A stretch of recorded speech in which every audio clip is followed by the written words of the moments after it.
অদৃশ্য ক্ষেপণাস্ত্রে গুপ্তচরদের সদর দফতরে হামলা করে দিল ইরান। ইরানি মরু ঝড়ে যুদ্ধের মধ্যে রাত কানা ইহুদি ফৌজ। ইসরায়েলকে রাতের অন্ধকারে কঠিন শিক্ষা দিয়ে দিল ইরান। বড়সড় ক্ষতির মুখে পড়ে গেল ইসরায়েল। এবার কি করবে ইসরায়েল? ইরান তো নিজেদের ক্ষমতা দিনকে দিন বাড়াতেই চলেছে। এবার একেবারে সোজা হিট ইহুদি গুপ্তচরদের ঠিকানায়। মহা চিন্তায় পড়ে গিয়েছেন ইসরায়েলের প্রধানমন্ত্রী বেঞ্জামিন নেতানিয়াহু। তবে কি দিনের শেষে ইরানেরই জয় আসবে?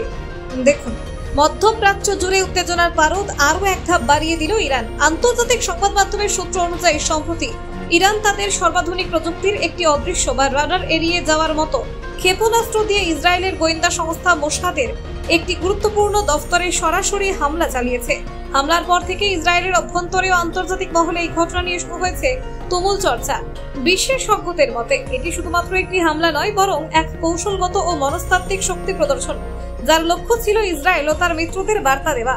ঘটনার সূত্রপাত হয় এক গভীর রাতে, যখন ইরান থেকে ছোড়া একটি দীর্ঘপাল্লা স্টেলথ মিসাইল, যেটি আধুনিক রাডারেও ধরা পড়ে না, সরাসরি তেল আভিভের উপকণ্ঠে অবস্থিত মোসাদের একটি সংবেদনশীল অফিসের দিকে আঘাত হানে। এই হামলা এতটাই নিখুঁত এবং নিঃশব্দে হয় যে প্রথম অনেকেই বুঝতে পারেননি আসলে কি ঘটছে।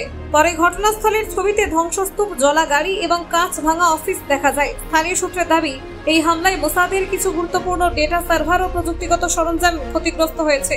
ইরান সরকার ও ইসলামিক রেভলিউশনারি গার্ড কর্পস জানিয়েছে এই হামলা ছিল তাদের অপারেশন ট্রু প্রমিস এর অংশ, যার মূল উদ্দেশ্য হলো ইসরায়েলের পক্ষ থেকে বারবার সিরিয়ায়, গাজায় ও লেবাননে চালানো আক্রমণের জবাব দেওয়া। ইরান বলছে, ইসরায়েল যদি তাদের ভূখণ্ড বা প্রভাব ক্ষেত্রে হস্তক্ষেপ চালায়, তবে তার ফলাফল এমনটাই হতে পারে, চুপি চুপি কিন্তু বিধ্বংসী। ইরানের এক সেনা মুখপাত্র জানিয়ে দেন, আমরা এখন শুধু পাল্টা আঘাত নয়, নির্ভুল অদৃশ্য আঘাতের যুগে প্রবেশ করেছি। আমাদের অস্ত্র আর আগের মতো সীমাবদ্ধ নয়। ইসরায়েল সরকার এখনো পর্যন্ত এই হামলার বিষয়টি সরাসরি স্বীকার করেনি, তবে তেল আভিভ প্রশাসন অত্যন্ত চাপে রয়েছে বলে মনে করছেন আন্তর্জাতিক পর্যবেক্ষকরা। দেশটির প্রতিরক্ষা মন্ত্রক এবং গোয়েন্দা মহল এখন তদন্তে ব্যস্ত, কিভাবে এত বড় মাপের স্ট্রাইক তাদের প্রতিরক্ষা ব্যবস্থাকে ফাঁকিয়ে দিতে পারলো। ইসরায়েলের আকাশ প্রতিরক্ষা ব্যবস্থা আয়রন ডোম, ডেভিড স্লিং কিংবা অ্যারো এর মতো উন্নত প্রযুক্তি থাকা সত্ত্বেও এই ক্ষেপণাস্ত্র রুখতে ব্যর্থ হয়েছে, যা অত্যন্ত চিন্তার বিষয়। তবে প্রতিরক্ষা মন্ত্রী ইউভ গ্যালান্ট বলেন, ইসরায়েলের আত্মরক্ষা জানে আর প্রতিশোধও জানে। যথাসময়ে আমরা এর জবাব দেব। এই ঘটনার পরপরই জাতিসংঘ মার্কিন স্টেট ডিপার্টমেন্ট উদ্বেগ প্রকাশ করেছে। আমেরিকার তরফে বলা হয়েছে, মধ্যপ্রাচ্যে এই মুহূর্তে যে কোনো রকম উত্তেজনা অত্যন্ত বিপজ্জনক। ইরান ইসরায়েল সংঘর্ষ যদি আরো বৃদ্ধি পায়, তবে তা গোটা অঞ্চলের নিরাপত্তার জন্য হুমকি হয়ে উঠবে।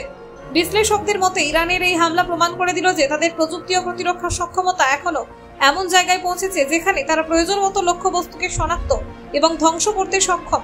এবং এটি কেবল যুদ্ধ নয়, বরং মনস্তাত্ত্বিক দাপটেরও বহিঃপ্রকাশ। মধ্যপ্রাচ্যের ভূ রাজনৈতিক পরিস্থিতি এমনিতেই উদ্বেগজনক, তার মধ্যে ইরানের এই পদক্ষেপ গোটা অঞ্চলে নতুন করে অশান্তির বাতাবরণ সৃষ্টি করল। ইসরায়েলের অন্যতম শক্তিশালী ও গোপন সংস্থা মোসাদের উপর এমন সুনির্দিষ্ট হামলা ভবিষ্যতে আরো বড় সংঘর্ষের ইঙ্গিত দিতে পারে। এখন দেখার বিষয়, ইসরায়েল কিভাবে এই ঘটনার প্রতিক্রিয়া জানায় এবং দুই দেশের মধ্যে উত্তেজনা ঠিক কোন দিকে মোড় নেয়। তবে এই কথা নিশ্চিত, এই হামলা শুধু ইসরায়েলের নিরাপত্তার উপর নয়, গোটা বিশ্বকেই এক নতুন সামরিক বাস্তবতার মুখোমুখি দাঁড় করিয়ে দিল। Bureau report, Bangla digital TV.